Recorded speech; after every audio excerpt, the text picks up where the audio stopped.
He chased Eleanor for 7 years, doing every absurd and outrageous thing imaginable for her. After his father's death and his mother's descent into madness, he fell from the heavens into the gutter, stripped of all the resources that had fueled his flamboyant life. On the day Eleanor got engaged to the man she loved, everyone was tense, bracing for him to crash the party. But he never showed up, not even when they exchanged rings. She grew restless, her eyes constantly darting toward the entrance. What she didn't know was that the day before her engagement, he had grabbed the arm of the woman he once so cruelly humiliated and rejected. "I can't get you the $10,000 for the damages." Amelia's eyes, unchanged by time, looked deeply into his. "You can't, huh? Well, then you can just pay me back with your body." The day he moved his mother out of the villa, many people from his old circle came to watch the spectacle. They didn't have many belongings, but it was too much to carry by hand. It was their old housekeeper, Mrs. Green, who couldn't bear to watch and had her husband bring a pickup truck to help them out. He settled his mother in, wrapping her carefully in a blanket before squeezing himself into the small gap between the luggage and a dog crate. The truck had just started when several luxury cars surrounded them. "Julian Black, look how far you've fallen." Well, if it isn't the great young master, looking like a stray dog. "Where are you moving to?" "The penthouse at 1 Beacon Court?" "Don't be ridiculous. That's Eleanor and Luke's new place. What right does Julian have to live there?" He shrank into the narrow space as the piercing laughter washed over him, his eyes downcast, and his face a mask of indifference. In the months since his family went bankrupt and his father jumped to his death, he had tasted the full spectrum of human nature. The once proud young master was nothing but a useless, pampered brat without the Black family and his father. His spine had been easily shattered one vertebrae at a time. What were mockery and cold words? It was the formerly close uncles who, tearing off their masks of benevolence, revealed their vile and lecherous true selves that truly disgusted him.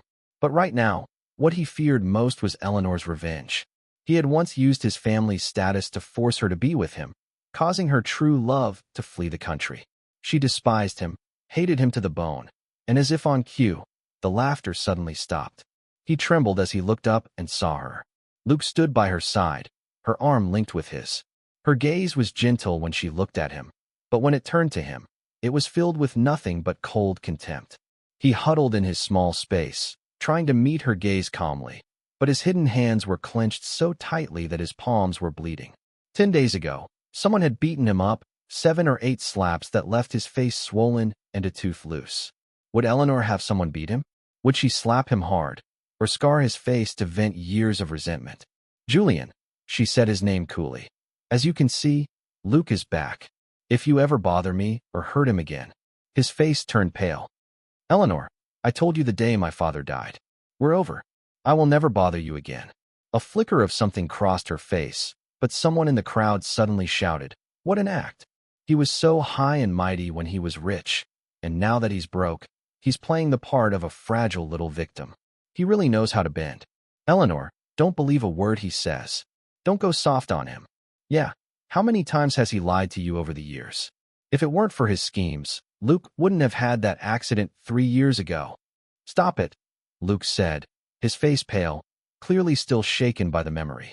Eleanor's heart ached for him. "Luke, it's all in the past." "But Eleanor, I'm afraid it will happen again," Luke said, glancing at him before quickly looking away. Eleanor shielded Luke behind her, her eyes turning to ice as she looked at him. "Julian, remember what you said. If you dare pull any more tricks, I will not spare you or any living member of the Black family." The spring rain had been falling for half a month without a break. The dilapidated rental house they lived in started to leak. His mother had a sudden breakdown, crying, throwing things, and screaming. He had just gotten back from his part-time job and was too exhausted to stop her. She ran out into the rain. By the time he found her, she had already caused a disaster, smashing the front door and windshield of a car, screaming hysterically, "Julian, this is your father's car. Your father is a bastard. He doesn't want us anymore. He has another woman in his car." Then she broke down, wailing like a child. She lay on the ground, crying, and he stood in the rain, crying with her. His father had spoiled her for her entire life, and he had spoiled him for 23 years, and now he had just abandoned them. The car's damages would cost at least $10,000 to fix. He couldn't afford it. The driver's face grew grim. Sir. Just then, the rear window of the car rolled down. In the flickering streetlights and the fine mist of rain, with the glittering towers of the city's decadent heart in the distance and the sewage-strewn slums at their feet, a multi-million-dollar car sat silently, cutting this fractured world in two. The once great young master now stood ragged and pathetic in the rain, while the once shy and poor girl now stood on a pedestal. When Amelia looked at him, he didn't even recognize her at first. Miss, could I please ask for some time? I promise I'll pay you back as soon as I have the money. How much time? Amelia's gaze landed on his face, her voice a cool, unfamiliar tone, yet it seeped into him like the gentle spring rain. Tell me, Julian. Her skin was pale, her eyebrows dark, a small brown mole accenting the corner of her eye, a perfectly straight nose and full, beautiful lips. She was breathtakingly beautiful now. She looked at him, her expression almost gentle, but the moment she said his name, he felt as if he had been plunged into an icy abyss. So this was karma. His mother's sobs continued intermittently, and he snapped back to reality. He took a slow step forward, mustering all his courage, his voice trembling slightly. I can't get you $10,000, Amelia. 3 months? No. 6 months? Is that okay? The driver standing outside the car seemed to freeze for a moment, then moved to pull him away, but Amelia stopped him with a slight raise of her hand. The driver hesitated for a second before tactfully stepping back and dispersing the onlookers. Suddenly, it was quiet. So quiet that all he could hear was the sound of their two breaths tangled together.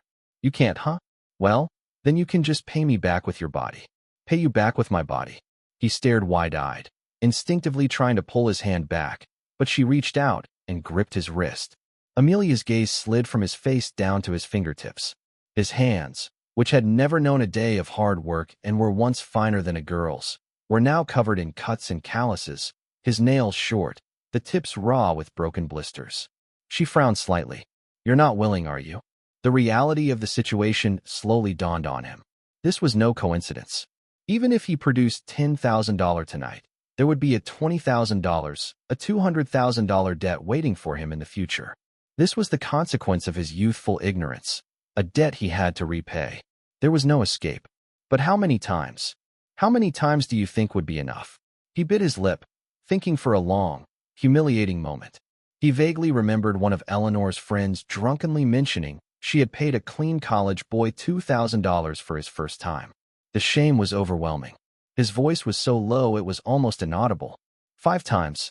Is that okay? He glanced quickly at Amelia. Her brow seemed to furrow even deeper. A self-deprecating smile touched his lips. Did he still think he was worth something? If that's not enough, then you name the price. Whatever you say. The grip on his wrist suddenly tightened, then just as abruptly released. Amelia looked away coldly. 5 times it is, starting tonight. But my mother. Amelia didn't look at him, but her voice held no displeasure. Someone will take care of her. He was taken to Amelia's new place in New York. When he came out of the shower, she was standing on the balcony in a bathrobe. Hearing his footsteps, she turned around. Julian, I didn't force you to come here. He stood still for a moment before speaking softly. I agreed to it myself because Eleanor is getting engaged. Are you acting out of spite? He looked at her, confused. What are you talking about? Amelia watched him for a moment, then smiled faintly. Never mind. He was a bit dazed. He thought he'd heard something about Eleanor and Luke getting engaged, but now his heart felt nothing, just a dull ache. Amelia brushed the damp hair from his face and gently cupped his chin. He snapped back to reality and shook his head forcefully. Amelia, she and I are over. Her life has nothing to do with me anymore. Really, I swear it's true. I'm not that pathetic. Amelia suddenly tilted her head up and kissed him. For a brief second, his head spun. If the scent of youth was the soap on a white shirt, then Amelia's was the longest-lasting fragrance. How else could her scent after 7 years still be so clean and crisp, just like it was back then? Julian, don't you know how to kiss? Close your eyes. Amelia's dry hand covered his eyes, plunging his world into darkness. In the dark, he gradually took the lead, the kiss growing deeper and more passionate as he lifted her into his arms and carried her to the bedroom. His mind was still reeling with a ridiculous thought. He really didn't know how to kiss. When he entered her, she cried out in pain. He froze, stunned. Amelia, tears streamed from the corners of her eyes, dampening her hair. Julian. She wrapped her slender legs around his waist, urging him on through the pain. Just keep going, or it'll just hurt all over again. But he didn't continue. He leaned down and kissed her with incredible gentleness. Amelia, I'll be gentle. Tell me if it hurts, will you? Stop then. Amelia asked, her eyes wet and shimmering. In that moment, she looked nothing like the powerful businesswoman of rumors, but fragile and helpless. He couldn't help but kiss her forehead again. I will. The day of Eleanor and Luke's engagement was bright and clear. Her friends were on high alert, ready for him to storm in and cause a scene. When Eleanor emerged in her gown, she instinctively glanced toward the hotel entrance. Don't worry, Eleanor, we've got it all handled. We won't let Julian ruin anything. Yeah, there are at least 6 guards at every entrance. There's no way he's getting in. Good. She glanced at the entrance one more time. I'm going to check on Luke. You guys keep an eye out. You can count on us, Eleanor. Eleanor turned away and pulled out her phone. There were plenty of calls and messages, but not a single one from Julian. It seemed he had really learned his lesson this time, and he was certainly more patient than before. She remembered how he used to swear he'd leave her alone, only to come crawling back, shameless, within a week at most. This time it had been 15 whole days. The ceremony was about to begin. Eleanor pushed her thoughts aside and looked toward Luke, who was walking toward her. Their engagement was a grand affair, with media broadcasting it live. Julian was probably watching the live stream right now. As the ring exchange approached, and still nothing had happened, Eleanor started to feel agitated, her gaze repeatedly flicking to the entrance. The 6 guards stood there, stern and vigilant, a sight that suddenly seemed almost comical. She took the ring box and, under Luke's expectant gaze, took out the ring. As she was about to place it on his finger, she couldn't help but look at the entrance again. Still no sign of Julian. Eleanor, Liam whispered her name. She turned back to him. His fingers were long and clean, clearly having never seen a day of hard work. For some reason, she suddenly thought of Julian's hands that day. He who was always so particular had never had such ugly hands. But this was all his own doing. Who told him to be so shameless and persistent? Still, if he had truly changed and would stay out of her and Luke's life, she would be willing to give him a lot of money to make his life a little easier. Just as she was thinking this, a commotion erupted outside. Could it be Julian, here to crash the wedding? He dares? I'll be the first one to take him down. A few of her friends on the floor rolled up their sleeves. Eleanor didn't even realize she was smiling. Mike, Josh, go see what's happening. If it's Julian, throw him out. And listen, don't worry about being polite. Eleanor watched her friends go. The commotion outside grew louder and the guests started craning their necks to see. Luke felt an indescribable unease. He looked at Eleanor. The restlessness was gone from her face, her whole demeanor seeming to have calmed. A strange thought crossed Luke's mind. Did Eleanor really hate Julian? Why did he feel that deep down she was almost hoping he would come and cause trouble? Eleanor, should we exchange the rings first? Luke prompted gently. Eleanor glanced at him, her eyes still gentle, but she didn't nod. Not yet, Luke. Let's wait until they've handled things outside. But I don't want anything to mar our engagement. Luke had no choice but to agree. Eleanor. A friend hurried back, his expression strange. What is it? Is Julian making a huge scene? The friend shook his head. It's not Julian. He's not here. Eleanor's expression darkened in an instant, the fingers hanging loosely at her side suddenly clenching into a fist. Then who's making all the noise? It's Julian's mother. His mother? Eleanor suddenly let out a breath of relief and scoffed. Everyone knew Julian's mother wasn't well mentally. Julian must be truly desperate to use his own mother as a pawn, but then again, it was something he was capable of. Eleanor, maybe you should go take a look. The friend sighed. His feelings were complicated. Though they disliked Julian and had been quick to kick him when he was down, they had known him for years, and Julian's mother, who had been such a gentle and beautiful woman, was now a shadow of her former self, which was a bit sad. It was as if Eleanor had been waiting for those words. She immediately placed the ring back in its box, not even bothering to say a word to Luke before walking off the stage. Luke, standing there in his expensive suit and holding the bouquet, could no longer maintain his smile. His face turned stiff with embarrassment and humiliation. He watched Eleanor walk away without a single glance back and finally lost his composure, throwing the bouquet to the ground. "Eleanor, you're here." The woman who had been stopped by the guards seemed to have specially dressed for the occasion, showing no signs of her mental instability. She smiled gently when she saw Eleanor. "Mrs. Black, did Julian send you?" Julian's mother waved her hands. No, Eleanor dear. I saw on TV that you were getting engaged and came on my own. I know it's rude." Eleanor's attitude was decent enough. "I'm sorry, ma'am. It was my mistake for not sending you an invitation. I know it's not your fault. Our Julian has been a lot of trouble for you all these years, hasn't he?" Julian's mother looked at the young woman before her, dressed in a beautiful gown, about to marry the man she loved. In this brief moment of clarity, she felt a pang of sorrow for her son, but also a sense of helplessness. "Mrs. Black, what is it you want to say?" Eleanor frowned slightly. Nothing that had happened today was what she had imagined. Julian really hadn't come, but his mother had. She had initially thought it was Julian's doing, sending a mentally unstable person to ruin her engagement, but now something still felt off. "It's like this, Eleanor. Julian once gave you a watch. That watch was a wedding gift from me to his father, and his father later gave it to him to give to his future wife, to be passed down through the generations. Julian was young and foolish and gave it to you, but now that you're marrying Luke, it's not appropriate for you to have it. Eleanor, his father passed so suddenly, and we don't have much left of him. I'd like to have that watch back as a memento."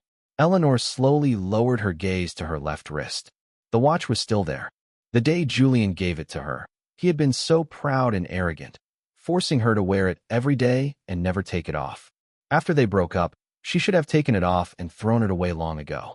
She told herself she was just used to it after wearing it for 3 whole years. As Eleanor thought this, an inexplicable emptiness filled her. She unclasped the watch, but just as she was about to hand it to the expectant woman, she pulled her hand back. "Ma'am, it's not that I can't part with it.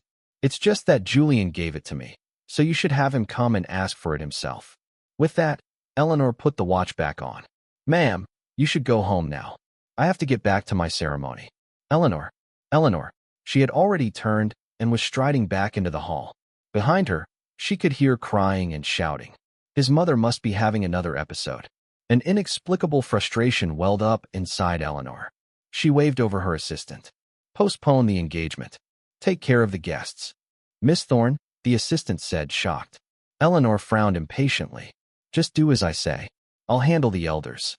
She took out her phone and dialed a number, but it didn't go through. Julian had blocked her. Eleanor let out a humorless laugh. She borrowed a friend's phone and tried again, only to find she was blocked there too. If she wasn't mistaken, Julian had probably blocked everyone from their old circle. Eleanor called over a waiter, borrowed his phone, and this time the call went through. A moment later, someone answered. He was lying on the bed, too tired to even open his eyes when the phone rang. Amelia was in the shower. He grabbed the phone and answered without thinking, only to hear Eleanor's voice. He was a bit surprised. He checked the time. Shouldn't she be in the middle of her engagement ceremony? "Julian." Eleanor's voice was low, laced with an unexplainable annoyance. "You knew I was getting engaged to Luke today, so you deliberately sent your mother to cause a scene, didn't you?" "My mom." He shot up, all sleepiness gone. "What happened to my mom? Where is she now? Still playing dumb? She's not well. If you were watching her properly, how could she have run off to my engagement?" "Julian, she's here making a scene, and she's ruined my entire ceremony." Eleanor let out a cold laugh over the phone. "Julian, what are you going to do about this?" "I'll be right there." "Eleanor, please, for the sake of how well my mother used to treat you, don't make things difficult for her. Don't hurt her, okay? I won't disrespect an elder. But Julian, you owe me an explanation for today, okay? I'm on my way now. I'll give you an explanation. You know the place." Eleanor hung up. He quickly searched online, and when he saw the name of the hotel in the news, he froze for a second. The hotel where she and Luke were holding their engagement was one he had talked about with her countless times, his absolute favorite. But he quickly pushed the thought away. It had nothing to do with him anymore. Even if they got engaged on Mars, he would just smile and congratulate them. He got dressed, grabbed his phone, and was about to leave when Amelia came out of the bathroom. Seeing him about to go, her expression darkened. "Julian, where are you going?" Something's come up with my mother. I have to go take care of it. I'll drive you. He glanced at her wet hair. There's no time. I have to get there now. He wanted to ask her why she had said she would take care of his mother last night, only for her to end up at Eleanor's today. But then he thought, his mother's mental state made her difficult to watch. He hadn't been able to keep an eye on her himself, which is how she got into trouble last night. My people were looking after your mother last night. If something happened, I'm also responsible. Amelia put down her towel. Give me 3 minutes to get dressed. Hey, Amelia. He wanted to say he could just take a cab, but she had already dropped the towel and was getting dressed. He stared for a few seconds before snapping back to reality and covering his eyes. Let's go. Amelia quickly dressed and grabbed her car keys. Your hair is still wet. It's fine. Let's find your mother first. He looked at her dripping hair and subconsciously pursed his lips, but maybe she was just feeling responsible because her subordinate had messed up. Aren't you coming? Amelia looked at him. He quickly followed her out of the room. Amelia drove fast but steady. Besides her obviously more mature and composed appearance and aura, she hadn't changed much. She was still not one for jokes, always focused and serious. Back then, his arrogant younger self disliked her bookish type who didn't know how to have fun. Eleanor and her friends didn't like her either, always saying she was pretentious. At that time, he only had eyes for Eleanor. If she disliked Amelia, he naturally hated her even more. Looking back, he was the one who bullied her the most, a foolish, single-minded idiot. Thinking about it now, it felt like he had been under a spell. If he were in Amelia's shoes, he wouldn't have been able to swallow that insult either. He would have wanted to get his revenge. With that thought, he secretly resolved that no matter what she did to him during this time, he would endure it, obey her, and accept it all as his penance. When they arrived at the hotel, he stopped Amelia as he was getting out of the car. I can go by myself. He didn't want to drag Amelia into this mess. Even if she was different now, there was no need for her to make enemies with Eleanor and her circle. After all, she was alone while Eleanor had the Thorne family and their extensive network behind her. Amelia looked up at him. Julian, am I someone you're ashamed to be seen with? That's not what I meant, Amelia. This has nothing to do with you. I just don't want you to get involved. You don't want me involved? Now, isn't it a bit late for that? Anyway, this time you'll listen to me, okay? They wouldn't have a deep connection. Once the debt was paid, they would both return to their own worlds with no further ties. Call me if anything happens. Amelia didn't insist. He hurried out of the car, not knowing that the moment he closed the door, the woman inside's face darkened, only to be replaced a moment later by a faint self-deprecating smile. When he got there, his mother was still crying and making a scene. When she saw him, she immediately broke free from the people holding her. Julian, I just wanted to get your father's watch back. I wasn't making trouble. He gently hugged her. I know, Mom. Is being so good right now. It was Eleanor who wouldn't give it to me. That's why I cried. His mother gripped his hand, looking incredibly wronged. It's our thing. Why won't she give it to me? Okay, you sit here for a bit. I'll go talk to her, okay? I'll be good. After calming his mother down, he turned to Eleanor. She was frowning, clearly displeased. He could understand. The person she had longed for was finally within her grasp, only to have the engagement ruined. Miss Thorne, I apologize on behalf of my mother. If necessary, I can also apologize to Mr. Luke. His tone was sincere, his attitude serious. No matter what, this was their fault. What good is an apology, Julian? My engagement was ruined by your mother. Do you know how long I've waited for this day? Eleanor's gaze was fixed on his face, not moving for a second, as if she didn't want to miss a single micro-expression. Then how do you want me to compensate you? Do you have anything left to compensate me with? He was at a loss for words. After a long moment, he said, Miss Thorne, how do you want to resolve this? Tell me, and I will do my best to make it happen. Eleanor looked down at him. Julian, you deliberately ruined my engagement, and now you're putting on this act? Is it fun? You've pulled all sorts of stunts over the years, and I've put up with all of them. Now that your family is in this state, what right do you have to cause trouble? Eleanor, I've said it many times. We are over. I apologize for the past, and I will never appear before you and Mr. Luke again. You don't appear, but you send your mother. It's the same thing, isn't it? I didn't send her. Do you think I'd believe you? I can't help it if you don't believe me. He didn't want to waste any more time arguing. I'm taking my mother home now. As for the watch, Please let me know when you've decided what to do with it. Julian, have you no shame? You ruined a perfectly good engagement, and now you want to just walk away? Life isn't that easy. Eleanor's friends surrounded him, all of them filled with righteous indignation. What do you want? Why don't you kneel to Luke? He's heartbroken right now. You don't have money to compensate for the damages, and Eleanor doesn't need your pocket change. He took a deep breath and looked at Eleanor. Is that okay? Will you give me the watch if I do that? Eleanor's face was strangely grim, but she didn't object. Fine, I'll do it. He turned to the group. Please take me to Mr. Luke. Luke is coming over. Kneel right here so everyone can see, and he can feel better. Luke's face was dark the moment he saw him. His emotions flared, his eyes turning red instantly. He glanced at his mother sitting quietly in the distance, hoping she wouldn't see him at his most pathetic. Can my mother leave first? I don't want her to see this. No, please escort Mrs. Black out. Eleanor, however, agreed. Thank you. He was genuinely grateful to her. Mr. Luke, he said, looking at him. I apologize to you. But Luke spoke first. Julian, kneel before me? How will that make me look? Why don't you just bow and apologize? That's letting him off too easy. Yeah. Why should you be so magnanimous when he's done so much wrong? Luke, he didn't want to waste any more time. Kneeling wouldn't cost him anything. He just wanted to end this farce and take his mother home.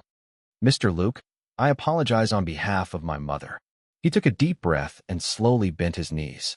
Julian, for some reason, Eleanor suddenly rushed forward, grabbed his arm, and pulled him up. Who told you to kneel? Julian, are you so willing to debase yourself? Do you have no dignity? Do you ever want to show your face in New York again?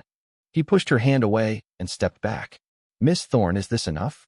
Julian, can you give me my father's watch back now? He held out his hand to him, his gaze as calm as a dead sea. Yes. He couldn't stay in New York anymore. He never planned to. Dignity and face didn't matter. Survival was the hardest part. Eleanor stared at his hand, at the mottled scars and calluses in his palm. Her eyes grew red, her lips pressed into a tight, thin line. So you'll always be a liar, won't you, Miss Thorne? He didn't quite understand what she meant. You were the one who shamelessly chased me and gave me this watch. You were the one who said once I put it on, I could never take it off. And now you want it back? What? Does the world revolve around you? The watch was expensive, but Eleanor could easily buy 10 of them. There was no reason for her to keep something from someone she hated. The only reason was that her resentment for him ran too deep, and she wanted to make things difficult. Miss Thorne, if you're still angry about the past, I can apologize to you in the same way. Julian, Eleanor suddenly seemed to lose her composure. Can't you understand plain English? Why is it that you get to love me when you want and stop loving me when you want? What right do you have to come and go as you please in my life? Look closely. I'm getting engaged to Luke, and we're getting married. When that day comes, Julian, it will be too late for regrets. But why should I have regrets? Or perhaps she was the one who couldn't understand. He had already given up on her. He didn't want her anymore. It wasn't a game of hard to get, nor was it a tantrum born of grievance. It was a genuine, complete letting go, a point of no return. Miss Thorne, you're overthinking it. I sincerely wish you two a long and happy life together. Eleanor let out a cold laugh. She took the watch from her wrist, opened her hand, and let it fall to the floor. Take your thing and get out, Julian. Don't let me see you again. Fine. He squatted down and picked up the watch. The hands were no longer moving. He held it in his hands for a long moment before looking up at Eleanor. Sophia. His voice was low, but the slap he delivered was with all his might. His palm burned, and his whole body trembled. Eleanor. Luke cried out in shock. The room fell silent. He let out a breath and smiled, carefully putting the watch away and left without another moment's hesitation. Long after he was gone, the silence in the room remained. Do you think Julian is serious? I think so too. It doesn't seem like he's acting. His hands were pretty beat up, you know. Thinking about it, he never did anything truly terrible. He was just too in love with Eleanor. Were we a bit too harsh? The friends looked at Eleanor. She touched her slightly swollen cheek, her eyes following Julian's retreating figure, as if she were expecting something. But when Julian walked out that door, the light in her eyes completely dimmed. After taking his mother to the hospital for her usual treatment, she fell into a quiet sleep. He held the watch, knowing his mother would want it back when she woke up, so he decided to get it repaired. As he left the room, he saw Amelia. She was sitting there, looking at her phone. She looked up when she heard him come out. I just spoke with the doctor. Your mother's condition can improve with systematic treatment. He lowered his eyes. I know, but we can't afford it right now. I can help you with the money. He looked up sharply. But Amelia, I have no way of paying you back. He already owed her. Owing 10,000 was the same as owing 1,000,000. Amelia stood up and walked over to him. Let's get something to eat first. It wasn't the same at all. He could work hard and pay back 10,000. 1,000,000 was something he couldn't even imagine. But Amelia, if I owe too much, I really can't pay it back. Then pay it back slowly. There's no rush. But he was frantic. 10,000 cost him 5 times. 1,000,000 would be 50 times. He couldn't imagine having to be with Amelia that many times. No buts, Julian. I'm the creditor now. Fine. He had to shut up. Amelia took him to eat. She had something urgent come up, so she had her driver take him to get the watch repaired. He didn't know if it was his imagination, but Amelia seemed to be in a bad mood, her attitude toward him growing colder. They didn't see each other for the next few days. His mother was admitted to the hospital and began intensive treatment. He didn't let himself be idle, continuing his busy schedule of part-time jobs. He heard that Eleanor and Luke's engagement had been postponed, but no one knew for how long. Amelia had returned to Los Angeles for a few days. That's where she had made her fortune, and most of her business was there. She had a new project developing in New York, which was why she had been back. Amelia had terminated his lease on the old rental, so he had been staying at her place in the city. Her social and personal life seemed very clean and simple, and because of that, he had the most peaceful and quiet 2 months he'd had in a long time. He finished his shift at 11 and grabbed the cheapest sandwich he could find on the way home. He was so exhausted that he threw himself onto the sofa the moment he walked in, not even noticing the single floor lamp that was on or Amelia leaning against a single armchair, clearly drunk. By the time he realized something was off, Amelia was already unsteadily on her feet and walking toward him. Julian. She gently kicked his dangling leg, her drunken eyes hazy as she looked at him. Don't you think you deserve to be punished? Punished for what? He was completely bewildered, staring at her. Amelia leaned in, her faint scent of alcohol enveloping him. Not a single call or text. Have you forgotten that I'm your creditor? Amelia kicked him again, very lightly. Julian, I'm going to give you a physical punishment tonight. He was a bit stunned. A physical punishment? What kind of physical punishment? Amelia reached out and gently cupped his chin. She kissed him lightly at first, then with increasing force. You idiot. Amelia suddenly laughed, a genuine, open laugh he had rarely seen even when they were young. She was always composed and serious. Now that they were older, she was even more mature and steady. He had almost never seen any strong emotion on her face, but now she was smiling so broadly that her eyes crinkled, the faint light swimming in her pupils, a pool of gentle contentment. He was captivated. He never knew she could look like this when she smiled. The only word that came to mind was stunning. Amelia leaned in and kissed him again. Julian, you are a first-class fool. Yeah, I'm a fool. You don't have to keep reminding me. He looked down, avoiding her gentle gaze, not wanting to foolishly fall for it again. Let's go to bed. Let me teach you a proper lesson. The next morning when he woke up, Amelia was still there. You should stop working those part-time jobs for a while. Why? Didn't you used to work at your father's company? He laughed. I did. But what do you think I was capable of doing back then? My father just wanted to keep me busy, make me do something productive. I was his only son. The Black family business was supposed to be mine someday. I couldn't be completely clueless. But now all of that is gone, so it doesn't matter anymore. You can handle some basic office work, can't you? I suppose so. I did do a proper 2-month internship, after all. You can start by working for me. Why?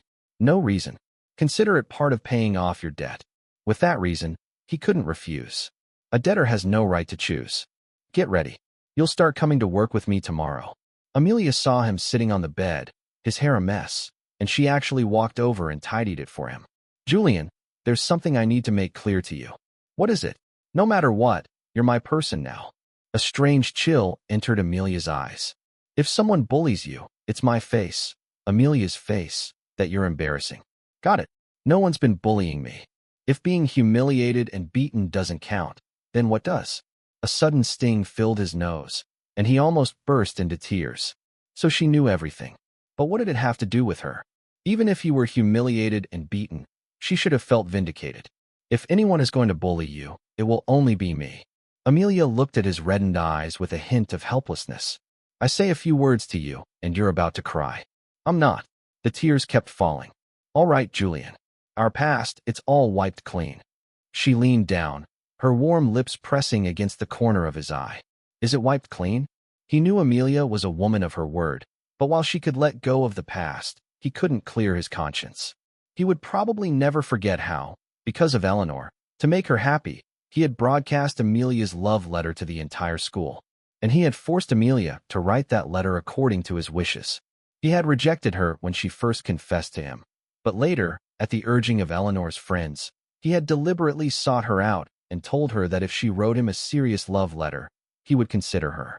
The letter was mostly dictated by him, written in Amelia's hand. In it, he made her debase herself to an extreme degree, even writing the line, Julian, as long as I can be with you, I'm willing to be your little dog. When that letter was read over the school's PA system, the young Amelia stood amidst a sea of strange looks, her face deathly pale, and he, who had been laughing along with Eleanor and her friends at first, couldn't laugh anymore. By the end, he still remembered the last look Amelia gave him.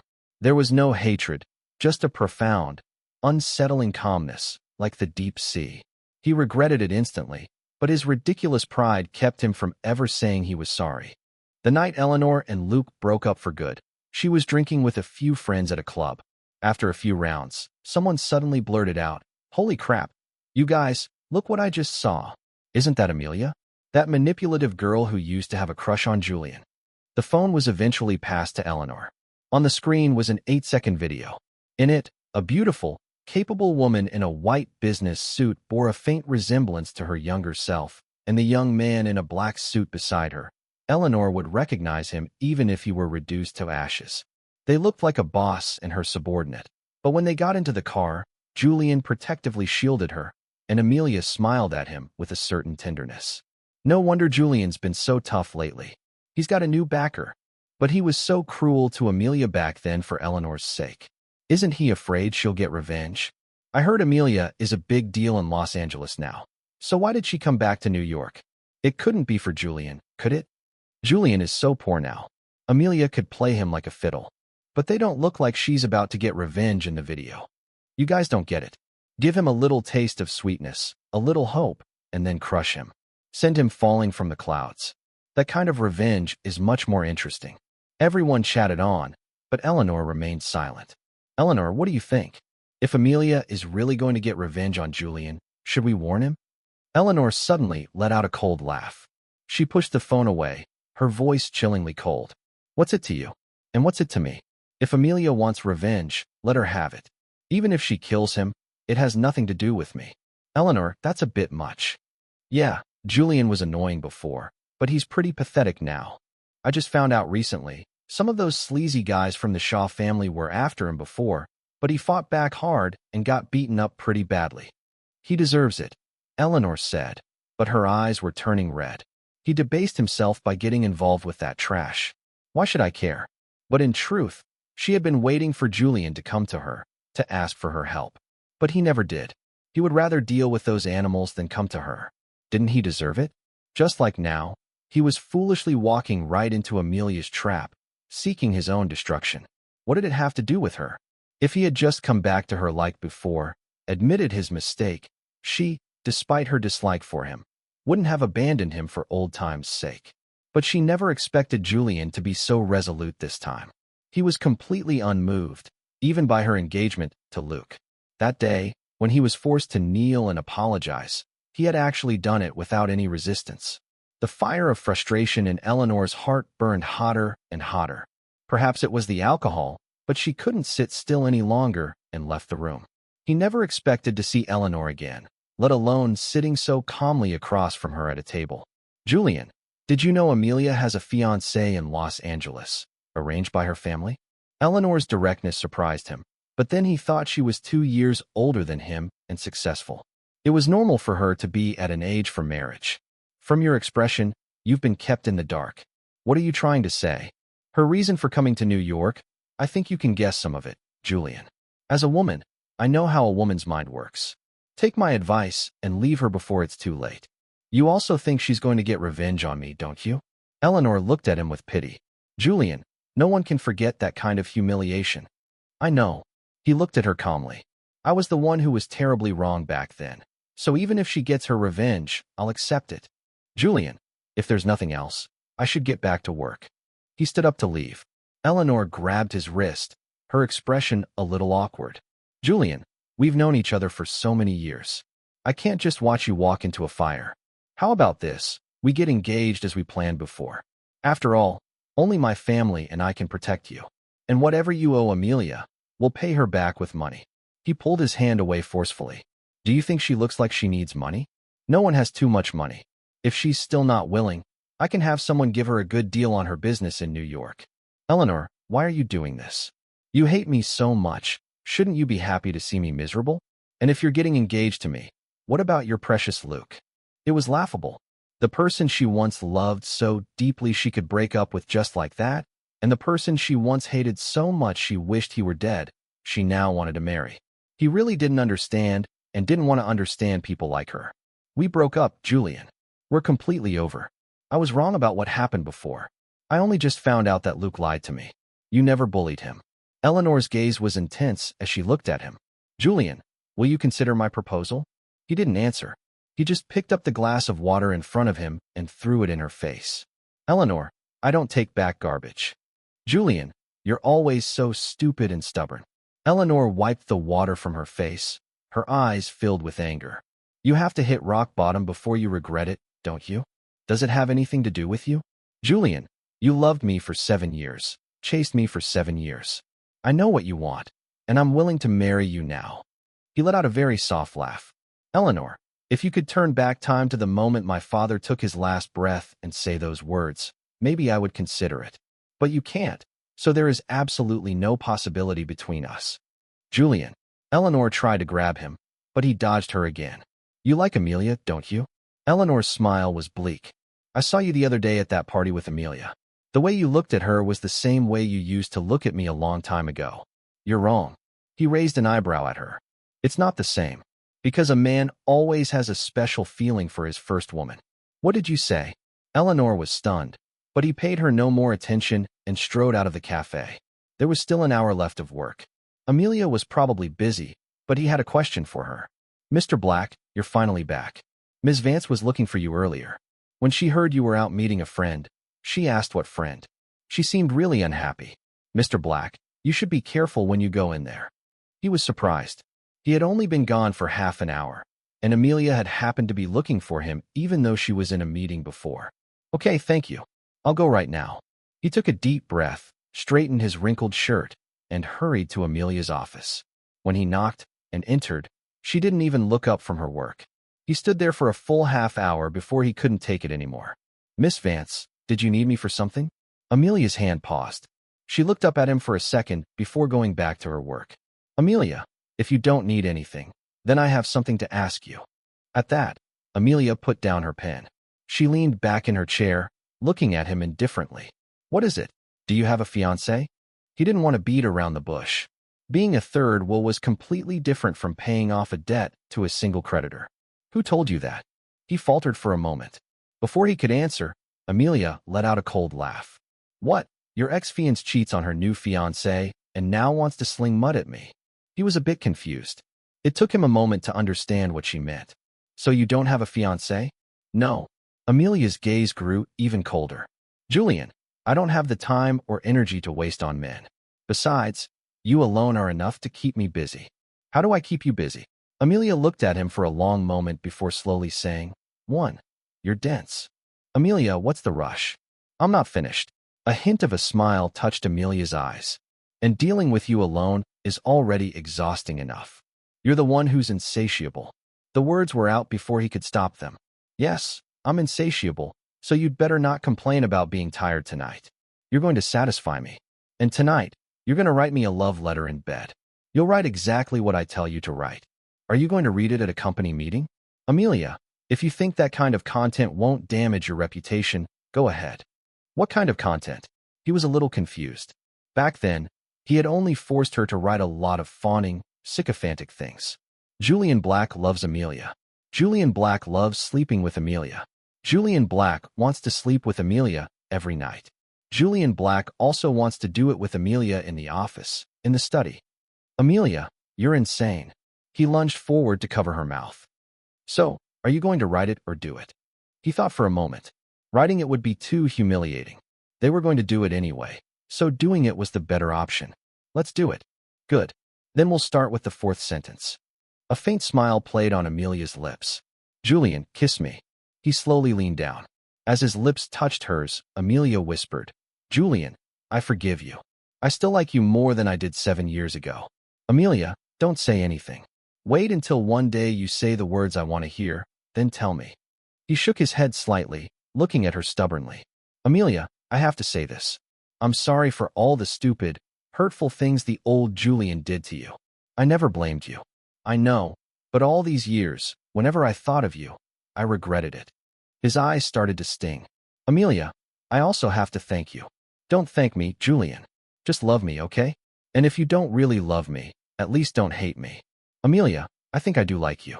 You were my first woman, and you're really beautiful. You're completely my type.